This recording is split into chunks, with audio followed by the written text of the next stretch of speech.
Everyone welcome back to the channel. आइए देखते हैं कल हम किस तरह से निफ्टी और बैंक निफ्टी को ट्रेड कर सकते हैं। तो अगर आज के ट्रेड की बात करें तो आज मुझे लगता है एक साइडवेज मार्केट था। मार्केट गैप डाउन तो ओपन हुआ लेकिन इमीडिएटली पहले ही कैंडल में वो ब्रेकआउट दे दिया और उसके बाद यहाँ पे मार्केट साइडवेज था। साइडवेज टू बेरिश था, लेकिन यहाँ पे अगर आप देखो तो मार्केट में मैंने एक्सपेक्ट किया था कहीं ना कहीं एक डिप आएगा, क्योंकि मिड कैप धीरे धीरे करके स्लाइड हो रहा था। और आईटी भी जब ओपन हुआ तो नेगेटिव में था, लेकिन आईटी भी बाद में रिकवर कर गया। तो आई थिंक इसीलिए ये रिकवरी आई थी। बट देन मार्केट में ज़्यादा स्ट्रेंथ बचा नहीं था। मुझे लगा था कि मार्केट थोड़ा सा और नीचे आएगा, लेकिन वो भी नहीं आया। तो मार्केट एक कंप्लीट साइडवेज मार्केट में था।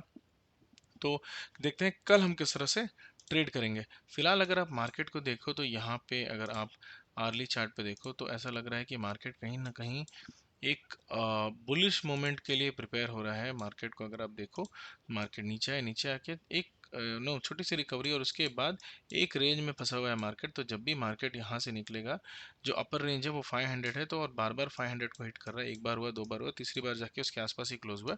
तो हो सकता है कल के दिन हमें एक रिकवरी देखने को मिले मार्केट में। तो मार्केट में एक ब्रेकआउट हमें कल के दिन हो सकता है देखने को मिल सकता है। तो कल हम किस तरह से ट्रेड करेंगे, तो अभी फिलहाल हम क्या करेंगे, हम एक हायर रेंज और एक लोअर रेंज मार्क करके रखेंगे सपोर्ट और रेजिस्टेंस के लिए। Let me clear this.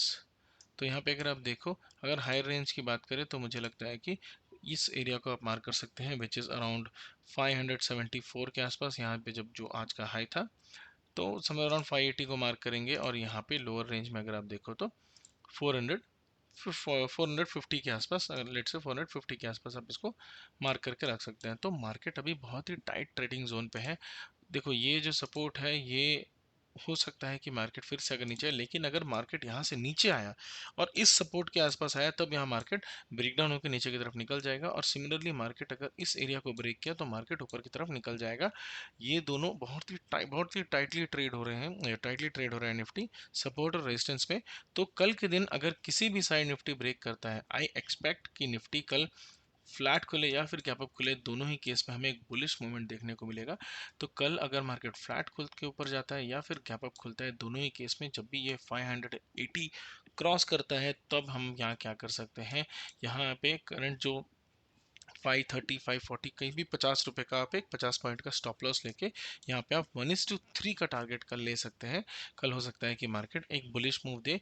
यहाँ पे एक्सपेक्ट कर रहा हूँ कि मार्केट बुलिश मूव दे, लेकिन अगर मार्केट लेट से गैप डाउन खुलता है या फिर फ्लैट खुल के नीचे आता है, तब यहाँ पे आप किसी भी ट्रेड किसी भी पॉइंट पे ट्रेड इनिशिएट अगर आप करते हो तो आपको वेट करना होगा जब तक ये मार्केट 350 ना ब्रेक कर दे। जब मार्केट 22,350 ब्रेक करेगा, तभी हमें एक मूव देखने को मिलेगा। उसके पहले हमें कोई भी ब्रेकडाउन देखने को नहीं मिलेगा मार्केट में 20,350। अगर अगर मार्केट लेट से फॉर एग्जांपल इस एरिया को ब्रेक करता है 450 को, तो ये सीधा 350 तक आ जाएगा और यहाँ से मुझे नहीं लगता एक बाउंस देखने को मिलेगा। हमें एक छोटा सा साइडवेज मार्केट देखने को मिलेगा और उसके बाद मार्केट ब्रेकडाउन हो जाएगा, क्योंकि मार्केट बार बार उसी एरिया को आ रहा है।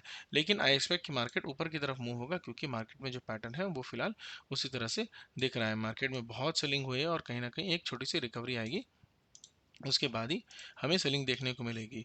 क्यों मुझे ऐसा लगता है मैं बताता हूँ। अभी अगर आप देखो तो मार्केट में सब कोई डरा हुआ है, और यहाँ पे अगर आप देखो तो मार्केट यहाँ से अगर नीचे आया और उसके बाद यहाँ पे जब ये मार्केट ऊपर जाएगा, तब यहाँ से जब नीचे आएगा तब यहाँ पे लोग ट्रैप होंगे। ये ट्रैप बहुत ज़रूरी है, क्योंकि यहाँ पे अगर आप देखो जो बायर्स ज़्यादा नहीं है, मार्केट में कंटिन्यूस सेलिंग हो रही है। तो अगर सब सेल करेंगे तो बाय कौन करेगा। इसीलिए मार्केट में एक रिकवरी आती है और उसके बाद फिर से सेलिंग कंटिन्यू होती है। मुझे लगता है कि कहीं ना कहीं ओवरऑल लॉन्ग टर्म यहाँ पे अगर आप देखो, अगले एक साल में मार्केट इस एरिया पे आ जाएगा। कहीं ना कहीं ये जो सपोर्ट रेजिस्टेंस है, इस एरिया के आसपास कहीं ना कहीं मार्केट 19,000 के आसपास से 18,700 600 के आसपास से इस एरिया में मार्केट आएगा, तभी मैं कहीं बाई करूंगा। मुझे लगता है ये एरिया मार्केट में आना अभी पेंडिंग है। यहाँ पे जो उसका प्रीवियस एक बहुत ही अच्छा हाई था, इसको ब्रेक करने में भी बहुत टाइम लगा था मार्केट को। तो कहीं ना कहीं इस एरिया में मार्केट आ सकता है धीरे धीरे करके। हो सकता है कि अगले अगले एक साल लग जाए, 1.5 साल लग जाए, फिर 6 महीने में आ जाए, वो तो मुझे नहीं पता कि कब आएगा, लेकिन आई एक्सपेक्ट कि ये सिनेरियो होगा। और उसके बाद एक अच्छी रिकवरी फिर से देखने को मिलेगी, क्योंकि मार्केट में बहुत ही ज़्यादा बुलिशनेस आपको देखने को मिली है। कोविड के बाद से कंटिन्यूसली मार्केट एक स्ट्रेच में मूव हुआ है। तो ये करेक्शन बहुत ज़रूरी है। यहाँ पे मार्केट में जितने भी बड़े प्लेयर्स हैं वो चाहेंगे नहीं कि मार्केट कंटिन्यूसली कंटिन्यूसली ऊपर जाए, क्योंकि मार्केट में जी एक कंपनी कितना ही प्रॉफिट कर लेगा और कितना ही बुल मार्केट देगा, कंटिन्यूसली कोई कंपनी 20 30 40 50% के हिसाब से इंक्रीज होते हुए नहीं जा सकता है किसी कंपनी का stock, until unless there are some outliers. बहुत सारे स्टॉक्स है, मिड कैप स्टॉक्स है, जो मुझे लगता है एक अच्छा परफॉर्म करेंगे। One of them is, I think, I will talk about it later, कुछ दूसरे वीडियो में बताऊंगा, लेकिन यहाँ पे मुझे लगता है निफ्टी में इस तरह का सिनेरियो हो सकता है ओवर अ लॉन्ग टर्म, अगले 1 साल 1.5 साल के लिए। तो यहाँ पे अगर आप बाई करना चाहते हो तो फिलहाल मैं तो बाई नहीं कर रहा हूँ।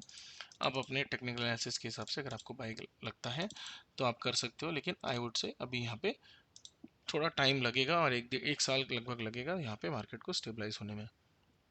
बात करें अगर निफ्टी की, सो टू समराइज, बैंक निफ्टी में हम यहाँ पे मार्केट फ्लैट खुले गैप अप खुले, दोनों ही केस में ये 580 क्रॉस करेगा तो हम यहाँ बाई करेंगे। अगर सेल साइड आएगा तो हम कल ट्रेड नहीं लेंगे, हम 350 ब्रेक होने का वेट करेंगे और हो सकता है अगले दिन ट्रेड ले यहाँ पे सेल का। तो ओनली बाइंग ट्रेड है निफ्टी में मुझे लगता है। यहाँ पे अगर बैंक निफ्टी की बात करें तो बैंक निफ्टी अभी भी लोअर जोन में ही ट्रेड कर रहा है। बैंक निफ्टी यहाँ से इसने रिकवरी की थी और इस एरिया में वापस आ गया, तो बैंक निफ्टी थोड़ा वीक लग रहा है, लेकिन सिमिलर टू निफ्टी यहाँ पे बैंक निफ्टी में भी एक रिकवरी जो है वो आएगी, क्योंकि तभी यहाँ पे मार्केट में थोड़े बायर्स दिखेंगे। लेकिन यहाँ पे अगर आप देखो रिकवरी ज़्यादा नहीं आएगी, क्योंकि बैंक निफ्टी में उतनी अच्छी सेलिंग हुई भी नहीं है कंपेयर टू निफ्टी। निफ्टी को अगर आप देखो तो निफ्टी में जो सेलिंग है वो कंटिन्यूस हुई है, बैंक निफ्टी में वो कंटिन्यूस सेलिंग नहीं हुई है। तो हो सकता है कि बैंक निफ्टी ज़्यादा नहीं रिकवर करे 49,000 के आसपास तक, 700-800 पॉइंट्स रिकवर करेगा और फिर यहाँ पे इसमें ब्रेकडाउन देखने को मिलेगा। लेकिन निफ्टी में हो सकता है कि अच्छी रिकवरी देखने को मिले, उसके बाद हमें यहाँ पे एक ब्रेकडाउन देखने को मिले। तो बैंक निफ्टी में हम कल किस तरह से ट्रेड कर सकते हैं। तो बैंक निफ्टी को अगर आप देखो तो यहाँ पे ये जो सपोर्ट है बैंक निफ्टी कल अगर इसको ब्रेक नहीं करता है, विच इज़ अराउंड 48,150 के आसपास, तब तक यहाँ पे एक सेफ साइड है और बैंक निफ्टी हो सकता है कि इस एरिया तक ज़्यादा है, 49,200 से 300 के आसपास तक बैंक निफ्टी जा सकता है। अगर मार्केट गैप अप खुलता है, sorry let me zoom in 15 minute के चार्ट पे, सॉरी या, तो अगर बैंक निफ्टी की बात करें तो यहाँ पे मुझे लगता है कि जब तक बैंक निफ्टी इस एरिया को क्रॉस नहीं कर सकता है, इस एरिया को क्रॉस नहीं करता है 49,150 के आसपास, तब तक यहाँ पे एक सेव है, जो कि आज मार्केट ओपन प्राइस भी था तब तक यहाँ पे कोई इशूज़ नहीं है। तो कल के दिन अगर बैंक निफ्टी फ्लैट खुलता है फिर गैप अप खुलता है, दोनों ही केस में डायरेक्टली हम बाई कर सकते हैं बैंक निफ्टी में, क्योंकि अगर आप देखो बहुत ज़्यादा रेजिस्टेंस है नहीं, मार्केट धीरे धीरे करके इसी एरिया में ट्रेड कर रहा था, तो बहुत ज़्यादा रेजिस्टेंस बैंक निफ्टी में है नहीं, तो हम यहाँ पे डायरेक्टली बाई कर सकते हैं। 100 रुपये का स्टॉप लॉस रहेगा और जो हमारा टारगेट रहेगा वो अराउंड 200 पॉइंट का रहेगा, 100 पॉइंट का स्टॉप लॉस रहेगा, फ्लैट खुले या फिर गैप अप खुले, दोनों ही केस में। अगर मार्केट गैप डाउन खुलता है फिर फ्लैट खुल के नीचे आता है तो इस एरिया के आसपास ये आके सपोर्ट ले सकता है 49,150। तो अगर आप देखो ओवरऑल बैंक निफ्टी का जो चार्ट है वो उतना क्लियर नहीं है इन कंपेयर टू निफ्टी। अगर आप हायर फ्रेम में जाओगे तब आपको हो सकता है थोड़ा दिखे कि बैंक निफ्टी का चार्ट एज यूजुअल भी क्लियर नहीं रहता है, लेकिन यहाँ पे ये जो एरिया है ये सपोर्ट की तरह काम कर रहा है और बैंक निफ्टी अभी भी फिलहाल इसी एरिया में है। तो निफ्टी को अगर आप देखो, निफ्टी इस एरिया को ब्रेक करके ऊपर की तरफ आ चुका है, लेकिन बैंक निफ्टी अभी तक उसी एरिया में फंसा हुआ है। तो कल अगर बैंक निफ्टी 48,500 ब्रेक करता है तो हो सकता है हमें एक अच्छी बुलिश मूवमेंट देखने को मिले, हो सकता है 300-400 पॉइंट ये आगे की तरफ ऊपर की तरफ निकल जाए। इसीलिए मैं बोल रहा हूँ कल अगर बैंक निफ्टी गैप अप खुलता है तो हमें एक बाई इमीडिएटली करना होगा, क्योंकि बैंक निफ्टी में अभी एक जो पंप है वो पेंडिंग है। तो अगर फ्लैट खुले या फिर गैप अप खुले, दोनों ही केस में अगर मार्केट बुलिश होता है पहले 30 मिनट्स में तो हम यहाँ पे बाई कर सकते हैं। अगर मार्केट गैप डाउन खुलता है तो बैंक निफ्टी को भी हम नेगलेक्ट करेंगे, क्योंकि हो सकता है कि मार्केट इस एरिया में और यहाँ कहीं ना कहीं इस एरिया से ये डब्ल्यू पैटर्न बनाते हुए ऊपर की तरफ निकले। अगर मार्केट सेलिंग साइड आता है और 9 12 1 बजे के आसपास कभी भी डब्ल्यू पैटर्न बना के इस तरह से निकलता है तब हम बाई करेंगे, वरना गैप डाउन में हम ट्रेड नहीं करेंगे कल के दिन में। So that is all for today's video. अगर आपको इस तरह का कंटेंट अच्छा लगता है तो please do subscribe to the channel. And yes, यहाँ पे अगर आप देख रहे हो कि मैंने एक स्ट्रैटेजी भी डिप्लॉय की है। यहाँ पे अगर आप देखो मैंने 22,050 का एक पुट सेल किया है और 22,800 का एक कॉल सेल किया है थर्सडे के लिए। फिलहाल ये अच्छे प्रॉफिट में जा रहा है, लेकिन अगर थोड़ा एग्रेसिवली बैंक निफ्टी ऊपर की तरफ निकलता है तो हो सकता है कि यहाँ पे मुझे कुछ एडजस्टमेंट करना पड़े कल के दिन। So I will keep you posted on that. So thanks for watching the video. या